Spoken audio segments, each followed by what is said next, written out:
ओम शांति। हमारे कई भाई बहन एक प्रश्न बार बार पूछते हैं कि मेडिटेशन से आर्थिक स्थिति को कैसे ठीक करें, यानी धन कैसे कमाएं। क्या मेडिटेशन धन कमाने के लिए भी किया जा सकता है? बिल्कुल किया जा सकता है, बिल्कुल। क्यों नहीं किया जा सकता है? बस हमें उसमें परमात्मा की याद रखनी है। उनसे कंबाइंड रह के हम जो भी कर्म करेंगे वो सुकर्म बनेगा, और सुकर्म से जो धन आता है वो धन बहुत पवित्र होता है और हमारे घर में सुख शांति भी साथ में लेकर आता है। अगर हम बात करें कि धन के लिए कौन से सामान लिए जाएं, तो 5 सामान हम आपके साथ शेयर कर रहे हैं, और इस पर मेडिटेशन जो है उसका लिंक आपको डिस्क्रिप्शन में मिल जाएगा। वो आधे पौने घंटे का मेडिटेशन वहाँ पे है।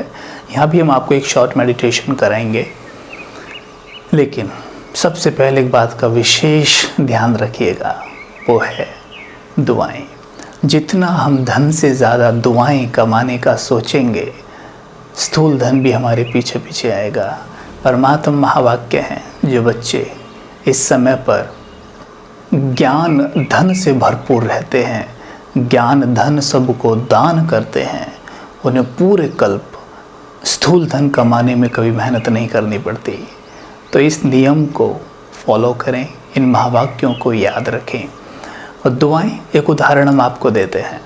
एक भाई हैं, हमारे पास ही रहते हैं, उनकी ही शॉप्स हैं नीचे मार्केट में। तो वहाँ पर एक उन्हीं की दुकान में एक भाई ने दुकान खोली है, मोबाइल वाले की शॉप। तो भाई का मोबाइल ख़राब हो गया, अब इनको कुछ नहीं आता मोबाइल के बारे में। ये वहाँ पर गए तो इन्होंने बोला, भैया ओम शांति, मेरा फ़ोन ख़राब हो गया है, आप ज़रा देख लेंगे? मुझे कोई जल्दी नहीं है, अगर आप टाइम लें तो कर दें, टाइम लेकर भी ठीक कर दें। तो उन भैया ने बोला, हाँ भाई साहब ज़रा दिखाइए मुझे। तो इन्होंने बोला, मैं जाऊँ कि नहीं, रुकिए आप। तो उन्होंने इनका फ़ोन मात्र 1 मिनट में ठीक किया और इनको रिटर्न कर दिया। अब भाई साहब ने पूछा, भाई जी आपके कितने पैसे हुए?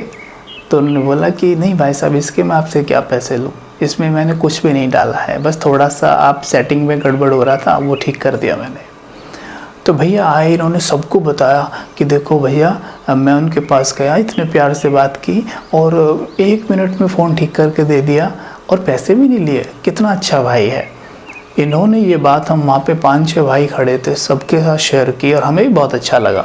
हमने भी उसे दुआएं दी, वाह भाई, क्योंकि चाहता तो वो फ़ोन रख के ही बोल सकता था, भाई जी कल आना, फ़ोन में प्रॉब्लम है, और इतना पैसा हो गया, तो है ना। तो उस दिन उसने धन तो नहीं कमाया, लेकिन क्या कमाई? दुआएं कमाई। किसकी? विशेष ब्राह्मण आत्माओं की दुआएं कमाई। सभी ने उसको ब्लेसिंग्स दी, और आगे चल के कुछ दिन बाद ही हम में से किसी के फ़ोन में कोई प्रॉब्लम आई तो भी वहाँ गए, फ़ोन ख़रीदे भी गए, और औरों को भी सजेस्ट किया गया। उस दिन धन नहीं कमाया गया, उस दिन उसने दुआएं कमाई थी। लेकिन उसके बाद उसने कितना धन कमाया? ये दुआएं ना बहुत गहरी चीज़ें हैं, ये दिखती नहीं है लेकिन कमाल करती हैं। कमाल धन तो दुआओं से ही आता है। जो भी धन आज हमारे पास आ रहा है ना, ये भी है तो हमारी दुआओं का ही परिणाम, जो हमारे अकाउंट में सेव हैं, पूर्व जन्मों की हैं और इस जन्म की भी कुछ हैं। लेकिन अगर इस धन को आपने बहुत बढ़ाना है तो दुआएं बढ़ा दीजिए, खूब दुआएं लें, दुआएं दें, कमाल हो जाएगा। तो यहाँ पर ये बात विशेष देनी है, अपने फ़ायदे के लिए किसी और का नुकसान कभी नहीं, लेकिन कभी कभी दूसरों के फ़ायदे के लिए अगर ऐसा दिखे कि हम अपना नुकसान कर रहे हैं, तो वो नुकसान नहीं है, वो बहुत बड़ा फ़ायदा है, क्योंकि दुआएं तो आ ही रही हैं ना।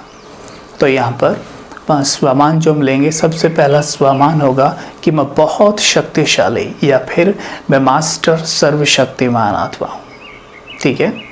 दूसरा स्वामान होगा, मैं दिव्य बुद्धिवान आत्मा हूँ। बुद्धि का बहुत बड़ा रोल है। अगर बुद्धि हमारी डल है, बुद्धि हमारी डिवाइन नहीं है, कुछ भी दिन भर में धारण करती रहती है, जहाँ से जो मिला डाल दिया, ये नहीं सोचा कि क्या मेरे लिए हेल्दी है क्या नहीं, तो ऐसी बुद्धि सही परख नहीं सकती, सही निर्णय नहीं ले सकती। तो सही परखने के लिए हमेशा दिव्य ज्ञान, अच्छी बातें सुनना, पढ़ना, देखना हमेशा डिवाइन हो, तो दिव्य बुद्धि बन जाती है, सही परखती है, सही निर्णय लेती है, आपसे कभी गलत कार्य नहीं कराएगी और ऐसी बुद्धि आपको पुण्य आत्मा बना देती है। और जो आत्माएं पुण्य हैं, तीसरा स्वमान लेंगे, मैं पुण्य आत्मा हूँ। मैं जो आत्माएं पुण्य हैं, पुण्य आत्माएं हैं, वो हमेशा संपत्तिवान हैं और उनके पास धन अपने आप ही आता है। ऐसा लगता है न जाने कहाँ से फ्लो आ रहा है, क्योंकि उनके पुण्य का ये फल है। आपने कई लोगों को अपने आसपास देखा होगा कि जो बहुत मेहनत करते हैं लेकिन फिर भी उन्हें इतना सा मिलता है। कुछ लोग बहुत कम मेहनत करेंगे, एकदम उनको सफलता मिल जाती है। ये उनके पुण्य का परिणाम है। और यहाँ पे लेंगे हम चौथा स्वमान, मैं संपत्तिवान आत्मा हूँ, सुख, शांति और समृद्धि। और पांचवा, मैं संतुष्ट हूँ। ये स्वमान हमेशा साथ रखें, मैं संतुष्ट हूँ। जितना आप संतुष्ट रहेंगे उतना ज़्यादा लॉ ऑफ अट्रैक्शन एक्टिव होके चीज़ें आपकी तरफ लेकर आएगा। जो आत्मा संतुष्ट होती है ना, उसके पास 10 रुपये भी होंगे, वो उसके लिए भी कृतज्ञ होगा। और जो संतुष्ट नहीं, 10 लाख को देखकर भी ये कहता रहेगा, क्या है भगवान, आपने मुझे कुछ भी नहीं दिया, पड़ोसी को इतना दिया, उसको इतना दिया, 10 लाख बस। तो जब वो 10 लाख को ग्लानि कर रहा है तो ये पैसे भी उसके पास से चले जाएंगे। ये प्रकृति का नियम है। हो गई 5 स्वमान। अब छोटा सा मेडिटेशन, पानी सामने रखेंगे और उसे चार्ज करें, पिए, सवेरे सवेरे करें, 21 दिन अभ्यास करें, ये भी प्रॉब्लम ख़त्म हो जाएगी। ठीक है, चलिए अलर्ट होके बैठिए। स्वयं को मस्तक के बीच देख कहें, मैं बहुत शक्तिशाली आत्मा हूँ, मास्टर सर्वशक्तिमान हूँ।